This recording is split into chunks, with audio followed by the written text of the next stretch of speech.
ತಮಿಳು ನಟ ವಿಜಯ್ ರಾಜಕೀಯ ಪಕ್ಷವನ್ನು ನೋಂದಾಯಿಸಲು ಎಲ್ಲ ಸಿದ್ಧತೆಗಳನ್ನು ಮಾಡಿಕೊಳ್ಳುತ್ತಿದ್ದು, ನಟನ ಅಭಿಮಾನಿಗಳ ಸಂಘ ವಿಜಯ್ ಮಕ್ಕಳ್ ಇಯಕ್ಕಂ ಸಭೆ ಹಮ್ಮಿಕೊಂಡ ನಂತರ ಪಕ್ಷದ ಆರಂಭಕ್ಕೆ ಒಪ್ಪಿಗೆ ದೊರೆತಿದೆ. ಈ ಬೆಳವಣಿಗೆಯು ಲೋಕಸಭಾ ಚುನಾವಣೆಗೆ ಕೆಲವೇ ತಿಂಗಳುಗಳು ಬಾಕಿ ಇರುವಾಗ ಸಂಭವಿಸಿದೆ.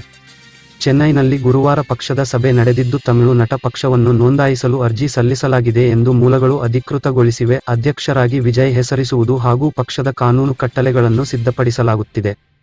ಪಕ್ಷದ ನೋಂದಣಿ ಕಾರ್ಯಗಳು 1 ತಿಂಗಳೊಳಗೆ ಪೂರ್ಣಗೊಳ್ಳಲಿವೆ. ನಟ ವಿಜಯ್ ತಮಿಳುನಾಡು ಹಾಗೂ ಕೇರಳದಲ್ಲಿ ಬೃಹತ್ ಸಂಖ್ಯೆಯಲ್ಲಿ ಅಭಿಮಾನಿಗಳನ್ನು ಹೊಂದಿದ್ದು, ಹಲವು ಸಾರ್ವಜನಿಕ ಸೇವಾ ಚಟುವಟಿಕೆಗಳಲ್ಲಿ ಭಾಗಿಯಾಗುತ್ತಿದ್ದಾರೆ. 2018 ರಲ್ಲಿ ತೂತುಕುಡಿ ಪೊಲೀಸ್ ದಾಳಿಯಲ್ಲಿ ಮೃತಪಟ್ಟ ಕುಟುಂಬದ ಸದಸ್ಯರನ್ನು ಭೇಟಿ ಮಾಡಿದ ಸಂದರ್ಭದಲ್ಲಿ ತಮ್ಮ ರಾಜಕೀಯ ಪ್ರವೇಶಕ್ಕೆ ಗಂಭೀರ ಸೂಚನೆಯನ್ನು ನೀಡಿದ್ದರು.